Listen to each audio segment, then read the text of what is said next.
Hello. Crazy man.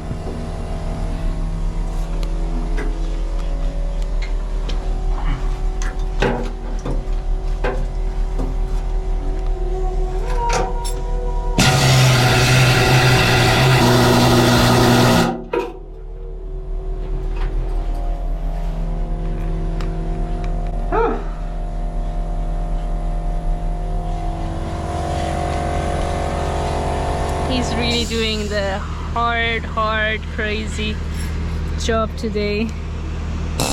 Hello. You know this already, this is the aft locker. What I'm doing is down here.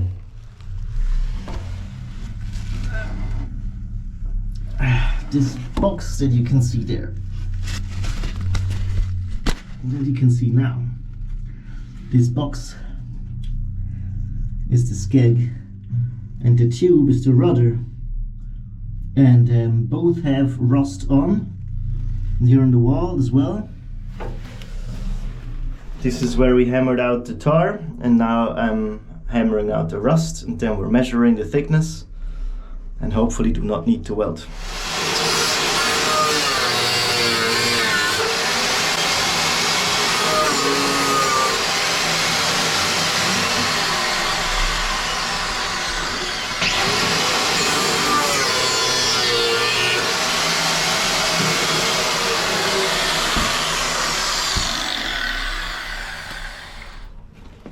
What did you do?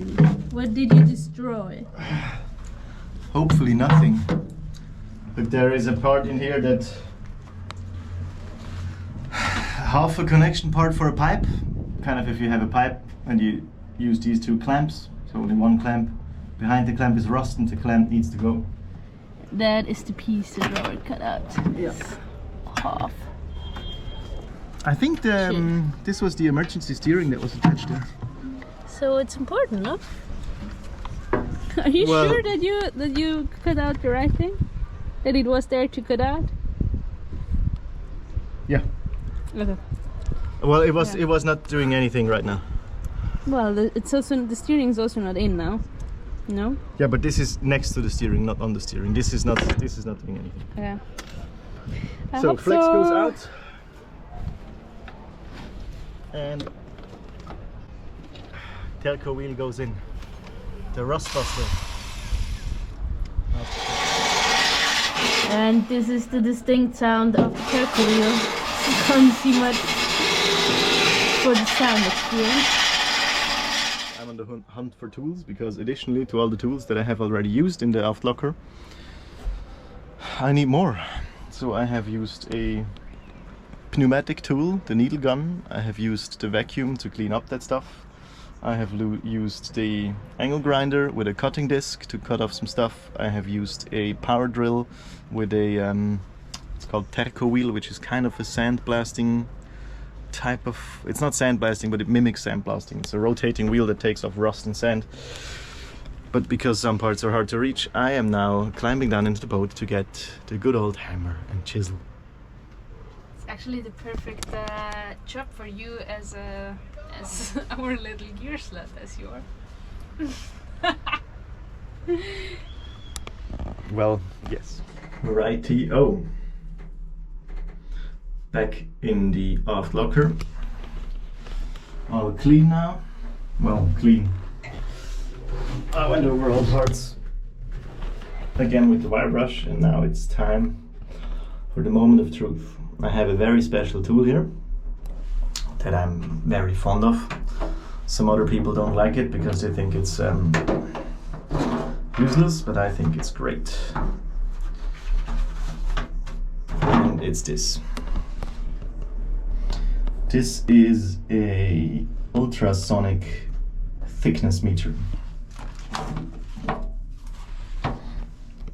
With this, I can send sound waves into the steel and measure the steel thickness. This button here is a 5mm calibration button, and this part here is the sonde that I'm using, that I'm holding onto the surface, and I need a coupling agent, and for this I'm using good old lube, because I need something that couples the the sonde to the steel. There may not be an air gap.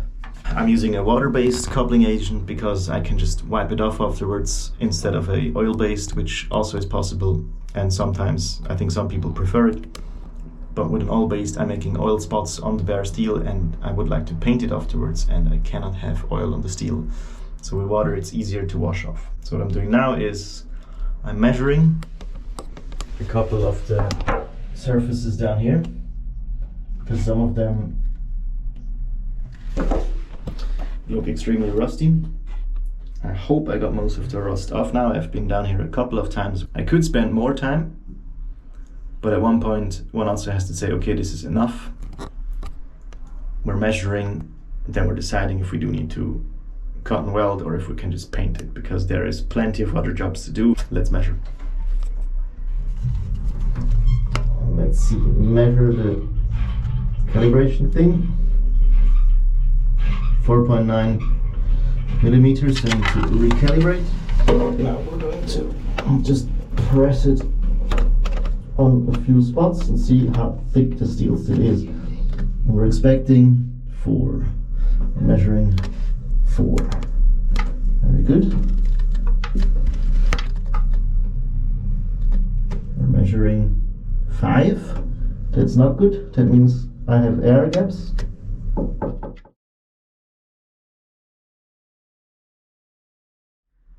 All in all, from the way it looked when the tar was in and the paint was in and it had a rusty surface, I was afraid it could be worse, but this looks actually very good. I'm always taken aback by how much rust you can scrape off steel and the steel underneath still being good enough. That is spot on. So yes, that's it. Check out the tools galore we have used today. The compressor with the needle gun, vacuum, the angle grinder, the power drill, chisel, crowbar, hammer, welding helmet, the machine. I think, well, it's not all the tools we have, but it's a couple.